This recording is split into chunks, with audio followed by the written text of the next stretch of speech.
उपरोक्त सभी। तो आप सभी लोग जानते हैं भाषा के मुख्य कौशल आपके 4 हैं, ठीक है। बोलना, सुनना, बोलना, पढ़ना, लिखना, ये चारों हो जाएंगे। तो यहाँ पर डी ऑप्शन आप लोगों का सही हो जाएगा। इसके बाद दिया गया है, दूसरा प्रश्न दिया गया है कि भाषा के मुख्य तत्व होते हैं ध्वनि, संकेत, चिन्ह या ये सभी होते हैं। सभी कमेंट कीजिएगा। तो भाषा के मुख्य तत्व ये सभी होते हैं ध्वनि, संकेत, चिन्ह। तो डी ऑप्शन यहाँ पर सही हो जाएगा। अगला प्रश्न क्या दिया गया है कि बालक को भाषा शिक्षण की शिक्षा देने का माध्यम होना चाहिए राष्ट्रभाषा, मातृभाषा, द्वितीय भाषा, प्रादेशिक भाषा। सभी कमेंट कीजिएगा। आपका फीडबैक, आपका कमेंट सर्वोपरि है, शर्मान है, और आपका फीडबैक आ चुका है कि बालक को भाषा शिक्षण की शिक्षा देने का जो माध्यम होना चाहिए वह मातृभाषा होना चाहिए। बी ऑप्शन साथियों सही हो जाएगा। अगला प्रश्न है, मातृभाषा का अर्थ होता है परिवार की भाषा, माँ की भाषा, पिता की भाषा या उपरोक्त सभी। सभी कमेंट कीजिएगा। मेरे प्यारे प्यारे भाइयों की प्यारी प्यारी बहनें, गृहिणी जिनका सपना है गवर्नमेंट एग्जाम को फतेह करना, एग्जाम को शिक्षक भर्ती में सिलेक्शन पाना, सभी कमेंट कीजिएगा। तो मातृभाषा का अर्थ परिवार की भाषा भी होता है, और आपके माँ की भाषा भी होता है, और आपके पिता की भाषा भी होता है। तो अर्थात यहाँ पे उपरोक्त सभी की बात करेंगे। तो मातृभाषा का अर्थ परिवार, माँ, पिता, इन तीनों की भाषा हो जाएगी। पांचवा प्रश्न दिया गया कि मातृभाषा का मुख्य उद्देश्य क्या होता है मानसिक विकास, शारीरिक विकास, बौद्धिक विकास या उपयुक्त सभी की बात करेंगे। देखिए, मातृभाषा का जो उद्देश्य होता है वह मानसिक, शारीरिक, बौद्धिक विकास, इन तीनों का विकास होता है। उपरोक्त सभी, डी ऑप्शन सही हो जाएगा।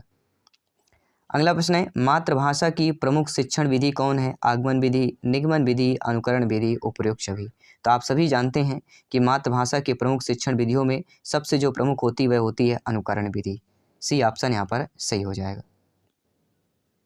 सातवां प्रश्न क्या दिया गया है कि भाषा अधिगम के कारण होते हैं। तो भाषा विज्ञान अधिगम के कारण, व्याकरण के, भाषा कौशल या उपयुक्त सभी। तो भाषा अधिगम के कारण यहाँ पे क्या हो जाएगा, भाषा विज्ञान, व्याकरण एंड भाषा कौशल, ये तीनों हो जाएंगे। तो उपयुक्त सभी यहाँ पे डी ऑप्शन सही हो जाएगा।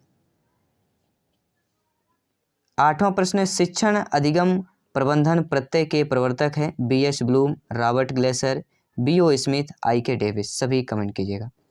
तो शिक्षण अधिगम प्रबंधन प्रत्यय के जो प्रवर्तक माने जाते हैं वह आपके आई.के. डेविस माने जाते हैं, नोट कर लीजिएगा। नवा प्रश्न साथियों, सभी मेरे प्यारे मित्र, सभी भावी अध्यापक अध्यापिकाएं, शिक्षक बंधु, ब्रदर्स, टीचर्स, सभी कमेंट कीजिएगा। शिक्षा के उद्देश्यों का वर्गीकरण किया है आपके रॉबर्ट मैगर ने, रॉबर्ट मिलर ने, बी.एस. ब्लूम ने या बी.ओ. स्मिथ ने किया है। तो आप सभी लोग जानते हैं शिक्षा के उद्देश्यों का जो वर्गीकरण है किसने किया है, हम बात कर रहे हैं बी.एस. ब्लूम की बात कर रहे हैं। जी हाँ, बी.एस. ब्लूम की वर्ग की शिक्षा के अंतर्गत सीखने के उद्देश्यों को वर्गीकरण से संबंधित है, जो ब्लूम टेक्सोनॉमी है, ठीक है, ब्लूम की वर्ग की शिक्षा के अंतर्गत सीखने के उद्देश्यों के वर्गीकरण से संबंधित है। यह नाम बेंजामिन ब्लूम के नाम पर रखा गया है, जो उक्त वर्गीकरण सुझाने वाली समिति के अध्यक्ष थे, और ब्लूम टेक्सोनॉमी 1956 में बनाया गया था। अगला प्रश्न साथियों, शिक्षा के उद्देश्यों का वर्गीकरण है ज्ञानात्मक, भावात्मक, क्रियात्मक या ये सभी हो जाएंगे। तो आप सभी जानते हैं शिक्षा के उद्देश्यों का वर्गीकरण होता है आपका ज्ञानात्मक, भावात्मक, क्रियात्मक, ये तीनों हो जाता है। तो ऊपर सभी वाला हमारा डी ऑप्शन सही हो जाएगा। अगला प्रश्न दिया गया है कि सूक्ष्म से स्थूल की ओर शिक्षण सूत्र की पालना किस विधि में स्पष्ट दिखाई देता है आगमन विधि में, निगमन विधि में, प्रदर्शन विधि में, या हम प्रोजेक्ट विधि की बात कर रहे हैं। सभी कमेंट कीजिएगा। तो सूक्ष्म से स्थूल, सूक्ष्म मतलब क्या होता है, छोटा होता है, और स्थूल मतलब बड़ा होता है। तो सूक्ष्म से जो है स्थूल की तरफ की बात कर रहे हैं कि शिक्षण सूत्र की जो पालना किस विधि में स्पष्ट दिखाई देता है वह है निगमन विधि, ठीक है, बी ऑप्शन सही हो जाएगा। अगला प्रश्न है, प्रयोगशाला में कार्य करते समय विद्यार्थी किस विधि का अनुसरण करता है आगमन विधि, निगमन विधि, प्रदर्शन विधि, प्रोजेक्ट विधि। आप सभी लोग भावी अध्यापक अध्यापिकाएं हैं, शिक्षक बंधु हैं। तो प्रयोगशाला में कार्य करते समय आपका जो विद्यार्थी है, बालक बालिका है, किस विधि का अनुसरण करता है, वह करता है, सभी लोग बताइएगा किस विधि का करता है, वह दोस्तों आगमन विधि का करता है। पहला ऑप्शन सही हो जाएगा। प्राथमिक कक्षाओं के विद्यार्थियों के लिए कौन सी विधि आपकी दृष्टि से उत्तम होगी, व्याख्यान विधि, समस्या समाधान विधि, आगमन विधि, निगमन विधि की बात करें। तो प्राथमिक कक्षा में देखा जाए विद्यार्थियों के लिए जो आपकी दृष्टि से उत्तम होगी वह होनी चाहिए आगमन विधि। उदाहरण से नियम की ओर की बात करेंगे। अगला प्रश्न है, हिंदी भाषा में स्वरों की संख्याएं कितनी हैं? देखिए अभी एक बीच आपके 12 स्वर थे, ठीक है, लेकिन अभी जो है ली और जो ला वाला था उसको फिर अब नहीं माना गया है, तो हिंदी भाषा में स्वरों की संख्या जो है आपका यहाँ पे 11 ही होगा, ठीक है, पहला ऑप्शन सही हो जाएगा। आप सभी जानते हैं व्यवस्थित करने के समूह को वर्णमाला कहते हैं और हिंदी में उच्चारण के आधार पर 52 वर्ण हैं, इनमें 11 स्वर 41 व्यंजन हैं। लेखन के आधार पर 56 वर्ण होते हैं, इनमें 11 स्वर 41 व्यंजन और 4 संयुक्त व्यंजन हो जाते हैं। अगला प्रश्न है, हिंदी भाषा में मूल व्यंजनों की संख्या कितनी है? 40 है, 47 है, 31 है, 30 है, सभी कमेंट कीजिएगा। तो आपकी हिंदी भाषा में मूल व्यंजनों की जो संख्या है वह आपकी 33 है, नोट कर लीजिएगा। और हिंदी वर्णमाला की जन्मदात्री संस्कृत है। यदि संस्कृत में वर्णमाला का जन्म कैसे हुआ है जानना हो तो शिव पुराण आप प्रमाण है, आप लोग जान सकते हैं, देख सकते हैं। भाषा की प्रथम सार्थक इकाई होती है अक्षर, शब्द, वाक्य, कोई नहीं, सभी कमेंट कीजिएगा। तो भाषा की प्रथम जो सार्थक इकाई होती है साथियों, सभी लोग बताइएगा, हम बात करेंगे शब्द की। जी हाँ, शब्द वर्णों की सार्थक इकाई होती है क्योंकि यह सिर्फ वर्णों के सार्थक मेल से ही बनती है। अगला प्रश्न है, गद्य साहित्य का मुख्य प्रकार या स्वरूप है आपका सृजनात्मक गद्य, वर्णात्मक गद्य, भावात्मक गद्य या उपरोक्त सभी की बात करेंगे। तो अगला प्रश्न का उत्तर क्या हो जाएगा? गद्य साहित्य का मुख्य प्रकार या जो स्वरूप होता है वह साथियों आपका हो जाएगा क्या? सृजनात्मक गद्य की बात करेंगे। देखिए निजी जीवन में पत्र, डायरी आदि साहित्य में कहानी, उपन्यास, निबंध, नाटक, जीवनी आदि लेखन का माध्यम गद्य ही होता है। गद्य का क्रमिक विकास हिंदी के आधुनिक काल के आरंभ से होता है और गद्य का प्रयोग व्याख्या, तर्क, वर्णन एवं कथा के लिए होता है। और गद्य में किसी कथ्य को सहजता से, सरलता से एवं स्पष्टता से व्याख्या करने की क्षमता है। अगला प्रश्न दिया गया है कि गद्य शिक्षण की मुख्य विधि है उद्बोधन विधि, प्रवचन विधि, स्पष्टीकरण या उपरोक्त सभी की बात करेंगे। तो गद्य शिक्षण की जो मुख्य विधि कहलाती है वह आपकी उद्बोधन, प्रवचन एंड स्पष्टीकरण, ये तीनों हो जाएगी, ठीक है। तो गद्य शिक्षण की मुख्य विधियाँ आपकी ये तीनों विधियाँ हो जाएंगी, इसलिए हमारा जो फोर्थ ऑप्शन है उपरोक्त सभी वाला सही हो जाएगा। अगला प्रश्न है, माध्यमिक स्तर पर गद्य शिक्षण की विधि प्रयोग में ली जाती है अर्थबोध विधि, प्रवचन विधि, स्पष्टीकरण विधि या उपरोक्त सभी की बात करें। सभी कमेंट कीजिएगा और आपका फीडबैक कमेंट आ चुका है, हम किसकी बात कर रहे हैं। देखिए माध्यमिक स्तर में गद्य शिक्षण की विधि के प्रयोग की बात करें तो आपका अर्थबोध विधि भी होता है, प्रवचन विधि भी होता है और स्पष्टीकरण विधि भी होता है, इसलिए यहाँ पे आपका उपर्युक्त सभी वाला ऑप्शन सही हो जाएगा। सभी कमेंट कीजिएगा, आपका प्रत्येक कमेंट फीडबैक सर्वोपरि है, सम्मान है। सभी शिक्षक बंधु यहाँ पे कमेंट कीजिएगा। टॉप 80 प्रश्न आपके हिंदी पेडागोजी के, हिंदी शिक्षा शास्त्र के, जो आपके लिए अधिकतम 15 प्रश्न आएंगे हिंदी पेडागोजी में, ठीक है। तो यहाँ पे 5 से लेके 10 नंबर आपके कंफर्म करने जा रहा है। ये गोल्डन वीडियो, गोल्डन अपॉर्चुनिटी है दोस्तों, ठीक है। सभी कमेंट कीजिएगा। तो व्याकरण शिक्षण की मुख्य विधि आपकी आगमन है, निगमन है, आगमन निगमन दोनों है, इनमें से कोई नहीं। तो प्रत्येक क्लास, प्रत्येक प्रैक्टिस पेपर में हम बात कर चुके हैं कि व्याकरण शिक्षण की जो मुख्य विधि कहलाती है वह आगमन निगमन दोनों विधियाँ कहलाती हैं। सी ऑप्शन यहाँ पर आप लोगों का सही हो जाएगा। अगला प्रश्न है, गद्य शिक्षण की प्रभावशाली शिक्षण प्रविधि है व्याख्या, स्पष्टीकरण, प्रत्यक्ष या इनमें से कोई नहीं। तो आप सभी जानते हैं कि गद्य शिक्षण की प्रभावशाली जो शिक्षण प्रविधि होती है वह स्पष्टीकरण विधि होती है। बी ऑप्शन सही हो जाएगा। अगला प्रश्न है, कविता का अर्थ होता है रागात्मक प्रत्ययों का संशोधन, जीवन की समालोचना या संगीतात्मक विचार अभिव्यक्ति या उपयुक्त सभी। देखिए कविता का अर्थ पूछा जा रहा है, तो कविता का अर्थ रागात्मक प्रत्ययों का संशोधन भी होता है, जीवन की समालोचना भी होता है और संगीतात्मक विचार अभिव्यक्ति भी होता है। तो उपयुक्त सभी वाला ऑप्शन हमारा सही हो जाएगा।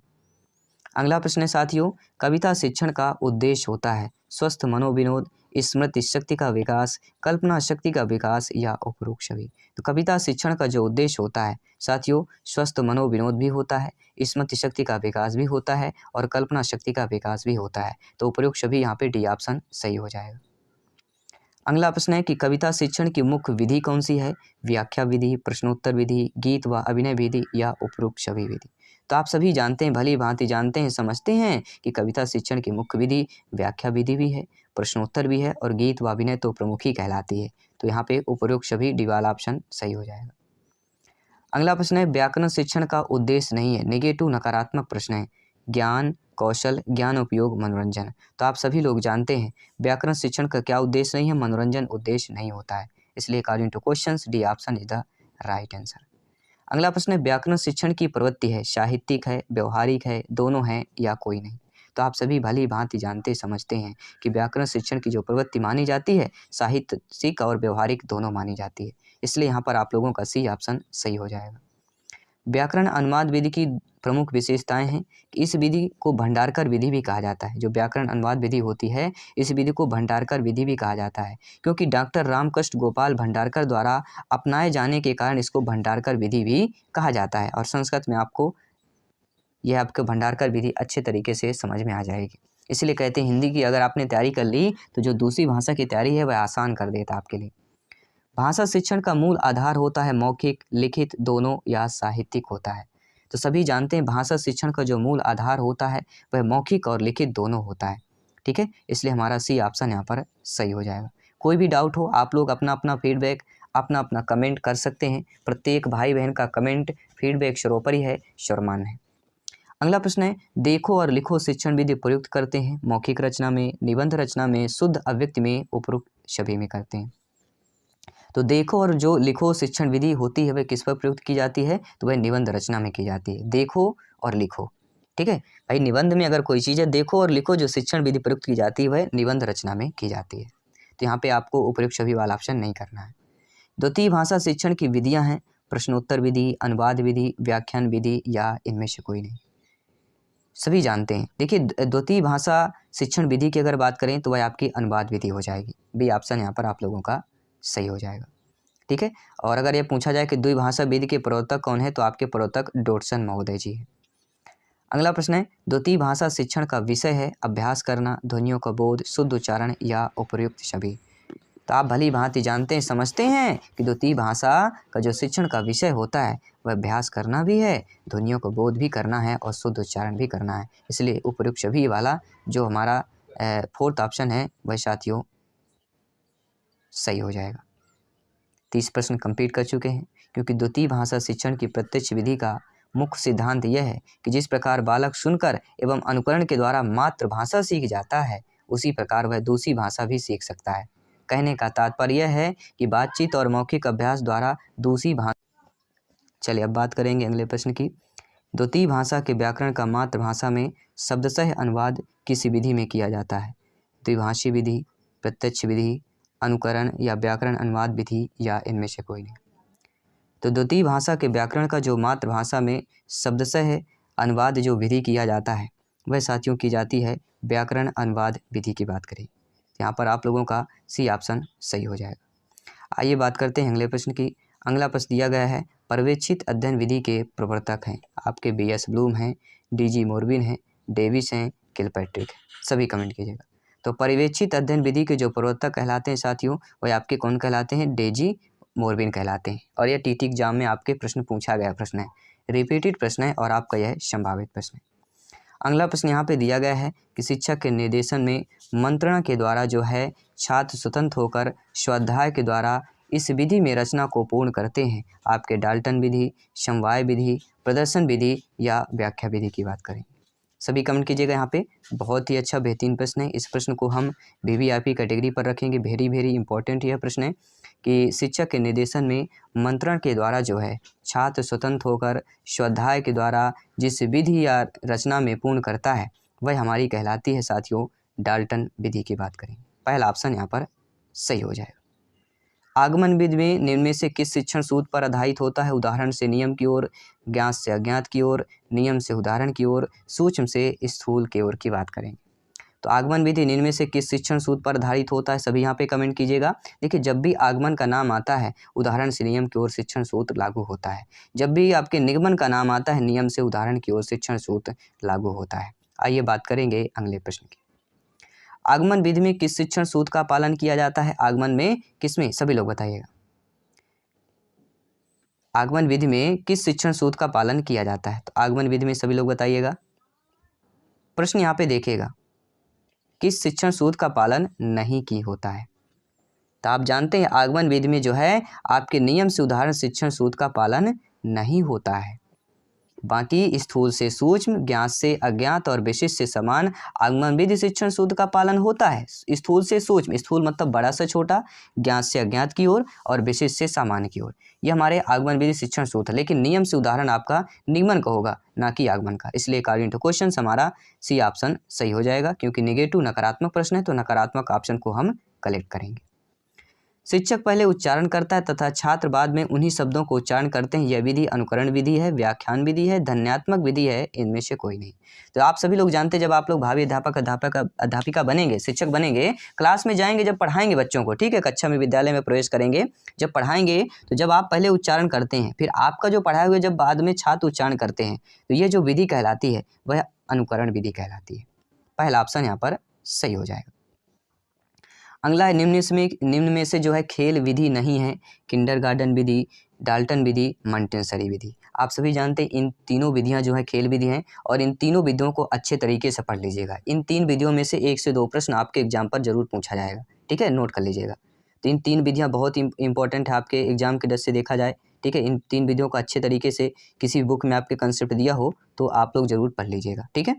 व्याख्या विधि आपके खेल विधि नहीं कहलाती।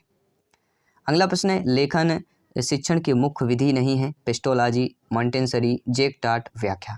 तभी हम बात कर चुके हैं लेखन शिक्षण की जो मुख्य विधियां कहलाती हैं वह आपकी पेस्टोलॉजी, मॉन्टेसरी और जैक्टार्ट, लेकिन आपकी व्याख्या विधि जो है नहीं होगी, ठीक है। तो अकॉर्डिंग टू क्वेश्चंस आप लोगों का यहाँ पे डी ऑप्शन जो है सही हो जाएगा। आई होप सभी प्यारे मित्र सभी प्रश्न को अच्छे तरीके से अटेंड कर रहे होंगे। आइए बात करते हैं अगले प्रश्न की। देखिए, चारों विधियों को क्रमशः शब्द विधि, वाक्य विधि, चित्र और शब्द विधि तथा वाक्य चित्र विधि कहा जाता है। विश्लेषण विधि वाचन शिक्षण की दृष्टि से अधिक उपयोगी है, लेकिन लेखन शिक्षण हेतु अधिक उपयोगी नहीं, ठीक है। विश्लेषण क्या होती है, वाचन शिक्षण की दृष्टि से अधिक उपयोगी होगी, लेकिन लेखन से नहीं होती, क्योंकि लिखने में अक्षर विशेष पर ध्यान करना पड़ता है। आइए बात करते हैं अगले प्रश्न की। वाचन शिक्षण की प्रमुख विधि है अनुकरण विधि, संप्रेषण विधि, उपयुक्त दोनों या इनमें से कोई। तो वाचन शिक्षण की जो प्रमुख विधि कहलाती है, सभी कमेंट कीजिएगा कौन सी कहलाती है, तो अनुकरण और संप्रेषण दोनों विधियाँ, ठीक है। अगर वाचन शिक्षण की दृष्टि से देखा जाए तो आपके अनुकरण और संप्रेषण विधि ये दोनों विधियां जो है प्रमुख विधियों की बात करेंगे। अगला प्रश्न है, लगभग आधे प्रश्न कंप्लीट करने जा रहे हैं। 40 नंबर प्रश्न है कि भाषा शिक्षण में शुद्ध उच्चारण के लिए किसका प्रयोग किया जाता है। श्यामपट्ट, लिंग्वाफोन, ग्रामोफोन या एपिस्कोप का प्रयोग किया जाता है। तो आप सभी लोग जानते हैं कि भाषा शिक्षण में जो शुद्ध उच्चारण के लिए जो प्रयोग किया जाता है वह किसका किया जाता है, लिंग्वाफोन का उपयोग किया जाता है। अगला प्रश्न है, इकाई पाठ योजना के प्रवर्तक हैं किलपैट्रिक है, मॉरिसन है, ब्लूम है या डेविस है। सभी कमेंट कीजिएगा। इकाई पाठ योजना के प्रवर्तक कौन कहलाते हैं सभी, तो हम जानते हैं मॉरिसन की बात करेंगे। जी हाँ, मॉरिसन ने 1926 में पाठ योजना के क्षेत्र में एक नवीन उपागम को प्रतिपादित किया, जिसे मॉरिसन उपागम या इकाई प्रणाली के नाम से जाना जाता है। इस प्रणाली का मूलभूत सिद्धांत ज्ञान प्राप्त करने के लिए प्रक्रिया को ज्ञान की एकता है। आइए बात करेंगे अगले प्रश्न की। हर्बर्ट की पंचपदी पाठ योजना उपागम में कितने सोपान या पद हैं, 5, 6, 7, 8। तो इनके नाम पर ही हमारा उत्तर है हर्बर्ट पंचपदी। पंचपदी अर्थात इसमें कितने उपागम सोपान पद है, 5 की बात करेंगे। पहला ऑप्शन सही हो जाएगा। कौन कौन से पहला में आता है, प्रस्तावना और उद्देश्य कथन, दूसरा प्रस्तुतिकरण, तीसरा तुलना, चौथा सामान्यीकरण और 5वां प्रयोग हो जाता है। अगला प्रश्न है, भाषा शिक्षण में मूल्यांकन उपागम के प्रवर्तक हैं मॉरिसन, किलपैट्रिक, BS ब्लूम या किलपैट्रिक या किकपैट्रिक की बात करें। तो भाषा शिक्षण में मूल्यांकन उपागम के प्रवर्तक की आप बात करते हैं तो BS ब्लूम महोदय की बात करेंगे।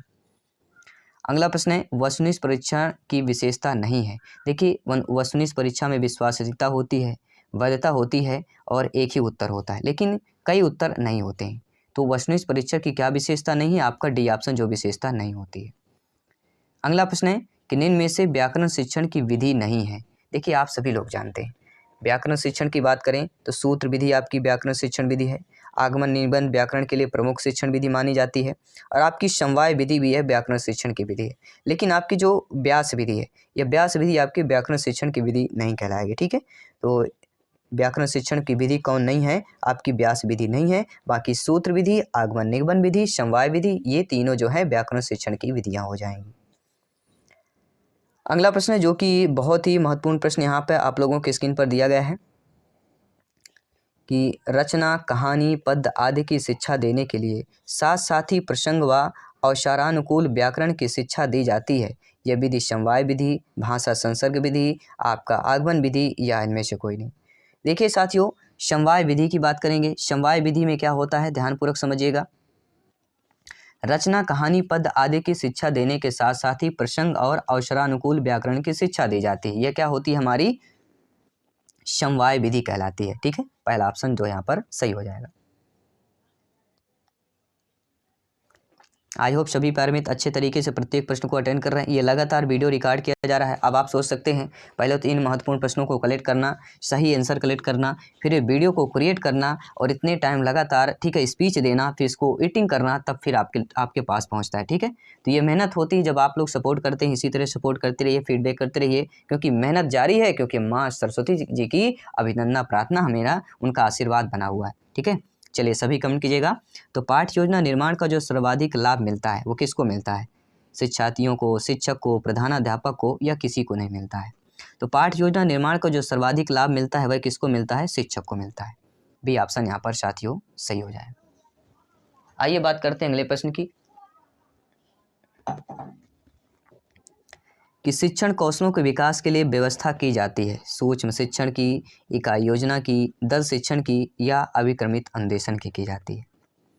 तो आप सभी जानते हैं, शिक्षण कौशल के विकास के लिए अगर देखा जाए जिस व्यवस्था की जाती है वह हमारी कौन सी होगी? वह होती है सूक्ष्म शिक्षण की बात करेंगे। जी हाँ, शिक्षण कौशलों के विकास के लिए व्यवस्था की जाती है, सूक्ष्म शिक्षण की व्यवस्था की जाती है। वाचिक अभिनय में क्या किया जाता है? विविध बालकों द्वारा पात्रों के रूप में संवाद का बोलना, शिक्षक द्वारा अभिनय, नाटक करना, या कोई नहीं। देखिए, जो वाचिक अभिनय होता है, वाचिक अभिनय में जो है विविध बालकों के द्वारा पात्रों के रूप में संवाद बोलना पड़ता है। पहला ऑप्शन सही हो जाएगा। 50 नंबर प्रश्न है, एक समान शब्दों का उच्चारण सिखाने वाली विधि व्याकरण अनुवाद विधि है, ध्वनि साम्य विधि है, उच्चारण विधि है, या हम अनुकरण विधि की बात करेंगे।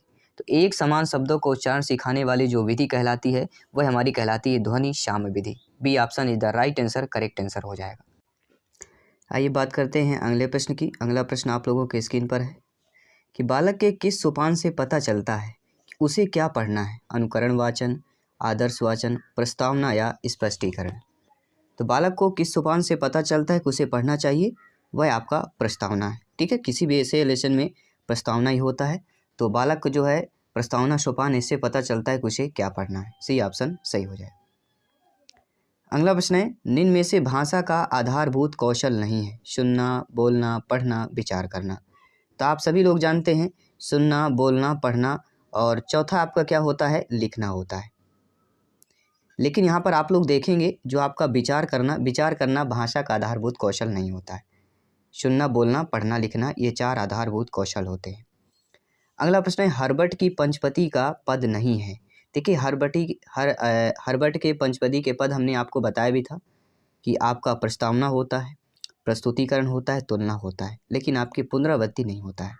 एक बार फिर से दोहरा लेते हैं। प्रस्तावना और उद्देश्य कथन पहला आपके ये हो जाएंगे, और दूसरा प्रस्तुतिकरण, तुलना, और सामान्यीकरण और प्रयोग। ठीक है, प्रस्तावना, उद्देश्य कथन, प्रस्तुतिकरण, तुलना, सामान्यीकरण, प्रयोग, ये हमारे 5 हर्बट के पंचपदी के पद हो जाएंगे। ठीक है, अगला प्रश्न दिया गया है कि कविता शिक्षण की विधि नहीं है। आप सभी जानते हैं, रसास्वादन, व्याख्यान विधि, गीत अभिनय विधि, अनुकरण विधि, सभी जानते हैं। तो कविता शिक्षण की कौन सी विधि नहीं है? तो आप जानते हैं कविता शिक्षण की जो है अनुकरण विधि नहीं है। बाकी आपके रसास्वादन, व्याख्यान और गीत अभिनय विधि, ये तीनों कविता शिक्षण की विधि है। अनुकरण विधि आपकी कविता शिक्षण विधि की नहीं कहलाती है। कविता शिक्षण की विधियाँ गीत प्रणाली, अभिनय प्रणाली, व्याख्या प्रणाली, शब्दार्थ, खंडान्वय प्रणाली, व्यास प्रणाली, तुलना प्रणाली, समीक्षा प्रणाली, ये आपके कविता शिक्षण की प्रमुख विधियाँ। अगला प्रश्न है, भाषा संसर्ग विधि उपयोगी है? पद्य शिक्षण में, गद्य शिक्षण में, व्याकरण में, या लेखन में? आप सभी जानते हैं कि भाषा संसर्ग विधि जो उपयोगी मानी जाती है वह व्याकरण पर मानी जाती है। सी ऑप्शन सही हो जाएगा। भाषा संसर्ग विधि का अर्थ और परिभाषा क्या है, आइए जान लेते हैं।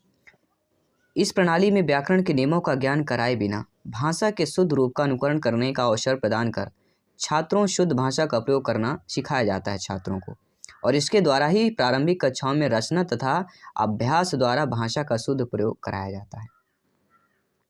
अगला प्रश्न है, वह कौन सा वाचन है जो गद्य में प्रयुक्त होता है परंतु पद्य में नहीं? मौन वाचन, आदर्श वाचन, अनुकरण वाचन, संवेद वाचन। सारे प्रश्न इंपॉर्टेंट है। सभी मित्रों को जय हिंद, वंदे मातरम, इनकलाब जिंदाबाद। साथियों, एग्जाम को फतेह करना है तो प्रत्येक कमेंट, फीडबैक सर्वोपरि है, शर्माना है। प्रत्येक क्लास इंपॉर्टेंट है। तो वह कौन सा वाचन है जो गद्य में प्रयुक्त होता है? वह आप जानते हैं, मौन वाचन। मौन वाचन ऐसा वाचन है जो आपके गद्य में प्रयुक्त होता है लेकिन पद पर नहीं होता है। ठीक है, ध्यान दीजिएगा, क्योंकि पद में आपका मौन वाचन नहीं होता है। ठीक है, मौन रूप से पठन नहीं कर सकते। पद का जो होता है आदर्श, संवेद, अनुकरण होता है। पद आपका जानते हैं, और लिखित सामग्री को बिना आवाज़ किए पढ़ना ही मौन वाचन कहलाता है। दल शिक्षण में शिक्षकों की संख्या होती है एक से अधिक, शिक्षक का अभाव होता है, 20 शिक्षक होते हैं या इनमें से कोई नहीं। देखिए, जो दल शिक्षण का कार्य होता है वह एक से अधिक शिक्षकों का कार्य होता है। ठीक है, तो दल शिक्षण में शिक्षकों की संख्या एक से अधिक होती है। अगला प्रश्न है, कौन सी विधि संस्कृत से हिंदी शिक्षण में आई है? समवाय विधि, कहानी कथन विधि, सूत्र विधि, इनमें से कोई नहीं। सभी कमेंट कीजिएगा। तो कौन सी विधि संस्कृत से आपके हिंदी में आई है, सभी बताइएगा। तो जो आपकी सूत्र विधि है, जी हाँ, सूत्र विधि जो है ये आपके विधि ऐसी विधि है जो संस्कृत से हिंदी शिक्षण में आई है। सूत्र विधि नोट कर लीजिएगा। जब शिक्षक द्वारा हाथ से पुस्तक लेकर वाचन कराया जाता है उसे अनुकरण वाचन कहते हैं, आदर्श वाचन कहते हैं, मौन वाचन कहते हैं, संवेद वाचन कहते हैं। देखिए, जब भी आप लोग अध्यापक अध्यापिका बनेंगे, बच्चों को पढ़ाएंगे और क्लास में कक्षा में बुक लेकर पढ़ा रहे होंगे बच्चों को, ठीक है, तो हाथ लेकर वाचन कराया जाता है शिक्षक द्वारा। ठीक है, तो उसे क्या कहा जाता है? उसे सभी लोग जानते हैं, उसे ही आदर्श वाचन कहा जाता है। B option is the right answer, correct answer हो जाए। वह प्रबंध जिसमें विद्यार्थी अपना अध्ययन कार्य अध्यापक की देख रेख में पूर्ण करते हैं स्वाध्ययन कहलाती है। गृह कार्य या पर्यवेक्षित अध्ययन या मौखिक कार्य की बात करें तो वह प्रबंध जिसमें विद्यार्थी अपना अध्ययन कार्य अध्यापक की देख रेख में पूर्ण करे वह कहलाता है पर्यवेक्षित अध्ययन। थर्ड ऑप्शन सही हो जाएगा। प्रस्तावना का मूल आधार क्या होता है? पूर्व ज्ञान, सहायक सामग्री, शिक्षण उद्देश्य या समस्यात्मक प्रश्न। तो प्रस्तावना का जो मूल आधार होता है वह होता है पूर्व ज्ञान। ठीक है, किसी विषय का प्रस्तावना जो होता है पहला हमारा पद होता है और पहला प्रस्तावना में यही होता है, पूर्व ज्ञान से संबंधित ही होता है। ठीक है, पहला ऑप्शन सही हो जाएगा। अगला प्रश्न है, आगमन विधि को अन्य किस नाम से जाना जाता है? विश्लेषण विधि, सम्यानुमान विधि, उदाहरण विधि या सत्यापित विधि के नाम से जाना जाता है। तो आगमन विधि को उदाहरण विधि के नाम से जाना जाता है। थर्ड ऑप्शन सी वाला ऑप्शन सही हो जाएगा। प्रवचन विधि किस शिक्षण विधि से संबंधित है? पद्य शिक्षण विधि, गद्य शिक्षण विधि, रचना शिक्षण विधि या कविता शिक्षण विधि। सभी कमेंट कीजिएगा, प्रत्येक भाई बहन शिक्षक बंधु गृहिणी। प्रवचन विधि किस शिक्षण विधि से संबंधित कहलाती है? देखिए, जब भी हम प्रवचन की बात करते हैं एक ही जिक्र होता है और वह जिक्र किसका होता है? सभी लोग बताइएगा। प्रवचन विधि किस शिक्षण विधि से संबंधित है? या आपके गद्य शिक्षण से संबंधित हो जाएगा। अगला प्रश्न है, हिंदी भाषा में प्रदर्शन विधि का दोष है? सभी विषयों में उपयोगी, छात्रों की निष्क्रियता, निम्न स्तर के लिए उपयोगी की बात करेंगे या मनोवैज्ञानिक की बात करेंगे? तो इनमें से भाषा में प्रदर्शन विधि का जो दोष कहलाता है वह निम्न स्तर के लिए ही उपयोगी होती है। ठीक है, जो भाषा में प्रदर्शन विधि है वह केवल निम्न स्तर के लिए उपयोगी है और यही आपका दोष है। ठीक है, थर्ड ऑप्शन सही हो जाएगा। सभी कमेंट कीजिएगा। आई होप सभी प्यारे मित्र क्लास को अवश्य आपने लाइक कर लिया होगा। बहुत बहुत धन्यवाद सभी शिक्षक बंधुओं का। अगर आप ये वीडियो को कंटिन्यू देख रहे हैं तो आपके लिए ये अपने मन में आपने संकल्प ले लिया है सिलेक्शन पाने का। जी हाँ, कुछ लोग होंगे इस वीडियो को छोड़ के चले गए होंगे, ठीक है, तो वो अधजल घगरी छलकत जाए ऐसे वाले प्राणी होते हैं और ऐसे प्राणी को हम दूर से ही प्रणाम करते हैं। सभी मित्रों को यहाँ पे कमेंट कीजिएगा सभी मित्र। जी हाँ, माध्यमिक कक्षाओं में व्याकरण का कौन सा रूप सिखाया जाता है? व्याकरण के सूत्र की बात करेंगे, नियमित ज्ञान की बात करेंगे, शुद्ध व्याकरण की बात करेंगे, व्याकरण व्यवहारिक ज्ञान। देखिए, कोई भी चाहे मूवी हो चाहे सीन हो, अपने अपने थॉट्स होते हैं समझने के, ठीक है, मोटिवेशन के। कोई कुछ देखता है, कोई कुछ देखता है, कोई अब ठीक है, एक शिक्षक में सभी में निगेटिविटी होती है। ऐसा नहीं कि कोई जो प्राणी होगा, व्यक्ति होगा संपूर्ण संपन्न होगा। ठीक है, कमियां होती हैं, लेकिन व्यक्ति अच्छा वही होता है उसके आप अच्छे आचरण लीजिए, उससे आप ज्ञान लीजिए। ठीक है, नेगेटिविटी को मत लीजिए, जो सकारात्मक हो, पॉजिटिव वो चीज़ें लीजिए। आप लोग जीवन में असफलता को कभी नहीं पा सकते हैं, हमेशा सफल बनेंगे। ठीक है, क्योंकि आप लोग भावी अध्यापक अध्यापिकाएं हैं, शिक्षक बंधु हैं। ठीक है, तो हमारा दायित्व होता है पॉजिटिव की बातें करने के, क्योंकि विद्यार्थी जो होते हैं बालक बालिकाएं एक शिक्षक का ही अनुकरण करते हैं। ठीक है, चलिए प्रश्न की बात करेंगे। माध्यमिक कक्षाओं में व्याकरण का कौन सा रूप सिखाया जाए? व्याकरण के सूत्र, निमित्त ज्ञान, शुद्ध व्याकरण या व्याकरण व्यवहारिक ज्ञान। देखिए माध्यमिक कक्षाओं में जो व्याकरण का कौन सा रूप सिखाया जाए वह होता है व्याकरण का व्यवहारिक ज्ञान सिखाया जाए। ठीक है, डी ऑप्शन सही हो जाएगा। भाषा शिक्षण के मूल कौशलों में सबसे अंत में किस कौशल का शिक्षण कराना चाहिए? सभी लोग बताइएगा। पठन का, श्रवण का, बोलने का, लिखने का। देखिए दो चीज़ें आप लोग अपने माइंड में बैठा लीजिए कि भाषा शिक्षण के जो कौशल हैं सबसे प्रथम कौन होता है? सुनना होता है। और यहाँ पे जो पूछा गया अंत में, तो अंत में क्या होता है? लिखना होता है। ठीक है, ये क्रम आपको ध्यान रखना है, सुनना, बोलना और पढ़ना, लिखना।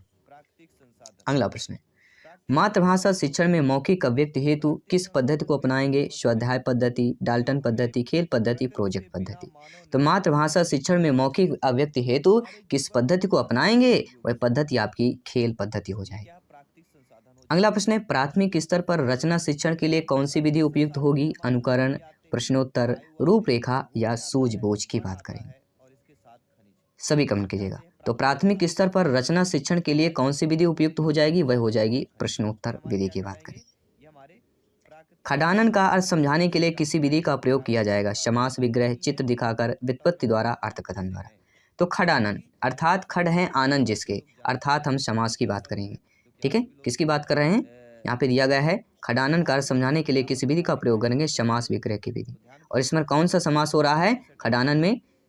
सभी लोग बताइएगा।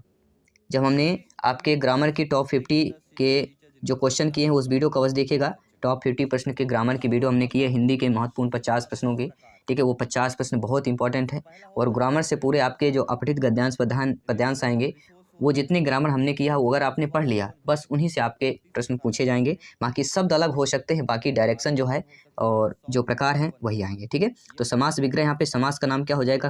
खडानन में बहुब्रीहि समास हो जाएगा। ठीक है, खडानन शब्द से बहुब्रीहि समास आपका बनता है। कविता शिक्षण का प्रमुख उद्देश्य क्या होता है? शब्दार्थ बोध, भावानुभावन, मनोरंजन या मापन क्षमता की बात करेंगे। तो कविता शिक्षण का जो प्रमुख उद्देश्य होता है वह भावानुभावन होता है। ठीक है, B option is the right answer. कविता शिक्षण का मुख्य उद्देश्य उसमें निहित रसानुभूति या सौंदर्यानुभूति कराना होता है। कविता हृदय की वस्तु तथा अनुभूति की अभिव्यक्ति है। सौंदर्यानुभूति करने के लिए आवश्यक है कि विद्यार्थी पहले कविता का अर्थ समझे, तत्पश्चात ही वह काव्य द्वारा, ठीक है, परमानंद की प्राप्ति कर सकता है। परमानंद होता है यहाँ पे। ठीक है, परमानंद की प्राप्ति कर सकता है। कभी होता है कुछ चीज़ें बोलते हैं, ना बोलना भी होता है, फिर भी मुख से जिह्वा है निकल आता है। ठीक है, वर्णात्मक कविता शिक्षण की सही विधि क्या होती है? प्रश्नोत्तर प्रणाली, तुलना प्रणाली, शब्दार्थ प्रणाली, व्याख्या प्रणाली। तो वर्णात्मक कविता शिक्षण की जो सही विधि कहलाती है वह कहलाती है शब्दार्थ प्रणाली कहलाती है। अगला प्रश्न है, जल्दी 8-10 प्रश्न जो है कंप्लीट करेंगे और टॉप 80 प्रश्नों को कंप्लीट करेंगे। प्राथमिक स्तर पर कविता शिक्षण की उपयुक्त प्रणाली कौन सी है? व्याख्या प्रणाली, व्यास प्रणाली, तुलना प्रणाली या गीत व अभिनय प्रणाली। तो आप सभी जानते समझते हैं, ज्ञानी सर्वज्ञ व्याख्याता हैं, भावी अध्यापक अध्यापिकाएं हैं, शिक्षक बंधु हैं कि प्राथमिक स्तर पर कविता शिक्षण की जो उपयुक्त प्रणाली कहलाती है वह गीत व अभिनय प्रणाली कहलाती है। अगला प्रश्न दिया गया है कि व्याकरण ज्ञान की आवश्यकता होती है भाषा को बोलना सीखने के लिए, भाषा के शुद्ध प्रयोग के लिए, भाषा को बोलना सिखाने के लिए, भाषा को समझाने के लिए। तो व्याकरण ज्ञान की आवश्यकता किस लिए होती है? भाषा के शुद्ध प्रयोग करने के लिए होती है। अगला प्रश्न दिया गया कि डाल्टन अर्थात योजना शिक्षण पद्धति किस स्तर के बालकों के लिए सर्वाधिक उपयुक्त है? पूर्व प्राथमिक स्तर, प्राथमिक स्तर, उच्च प्राथमिक स्तर या माध्यमिक स्तर। तो डाल्टन योजना शिक्षण पद्धति जो है किस स्तर के बालकों के लिए सर्वाधिक उपयुक्त है? माध्यमिक स्तर की बात करें। जी हाँ, डाल्टन प्रयोगशाला योजना, डाल्टन योजना जो है, डाल्टन प्लान शिक्षण का एक कॉन्सेप्ट है जिसे अमेरिका के शिक्षा शास्त्री कुमारी हेलेन फर्कस ने आरंभ किया था। नोट कर लीजिएगा। प्रोजेक्ट प्रणाली के प्रवर्तक कौन है? किलपैट्रिक है, मॉन्टेसरी है, हेलेन पार्कहर्स्ट है या इनमें से कोई नहीं। तो प्रोजेक्ट प्रणाली के जो प्रवर्तक कहलाते हैं वह आपके कौन कहलाते हैं? किलपैट्रिक कहलाते हैं। नोट कर लीजिए। भाषा शिक्षण में वाचन से पूर्व लेखन की शिक्षा का प्रतिपादन किया है किलपैट्रिक ने, मॉन्टेसरी ने, हेलेन पार्कहर्स्ट ने या फ्रॉवेल ने। तो भाषा शिक्षण में वाचन से पूर्व लेखन की शिक्षा का प्रतिपादन किसने किया है? हम बात करेंगे मॉन्टेसरी की बात कर रहे हैं। जी हाँ, भाषा शिक्षण में वाचन से पूर्व लेखन की शिक्षा का प्रतिपादन आपके मारिया मॉन्टेसरी ने किया है। नोट कर लीजिए। खेलों द्वारा प्रमुख रूप से भाषा के जिस पक्ष का शिक्षण किया जाता है वह व्याकरण शिक्षण है, रचना है, लिखित है, मौखिक है। तो खेलों के द्वारा प्रमुख रूप से भाषा के जिस पक्ष का शिक्षण किया जाता है वह मौखिक भाषा के पक्ष की बात करेंगे। अगला प्रश्न है, अव्यक्त इकाई में कक्षा में वर्तनी शिक्षण हेतु सर्वाधिक उपयोगी विधि श्रुत लेखन है, शुद्ध उच्चारण है, खेल है या प्रतिलेखन है। तो अभिव्यक्त इकाई में कक्षा में वर्तनी शिक्षण हेतु जो सर्वाधिक हमारी उपयोगी विधि कहलाती है वह साथियों खेल विधि कहलाती है। ठीक है, थर्ड ऑप्शन सही हो जाए। इकाई योजना आधारित नहीं होती है। देखिए, इकाई योजना आधारित उद्देश्य कथन होता है, प्रस्तुतिकरण होता है, मूल्यांकन होता है, लेकिन प्रस्तावना नहीं होता है। ठीक है, तो प्रस्तावना इकाई योजना आधारित नहीं होता है। अगला प्रश्न है, हिंदी में मूल्यांकन का प्रयोजन है विषय की जांच करना, अगली कक्षा में क्रमोन्नति करना, भाषा के प्रति रुचि उत्पन्न करना या लिपि का सही ज्ञान होना। तो हिंदी में मूल्यांकन का जो प्रयोजन कहलाता है वह अगली कक्षा में क्रमोन्नति कहलाता है। 80 महत्वपूर्ण प्रश्न कंप्लीट।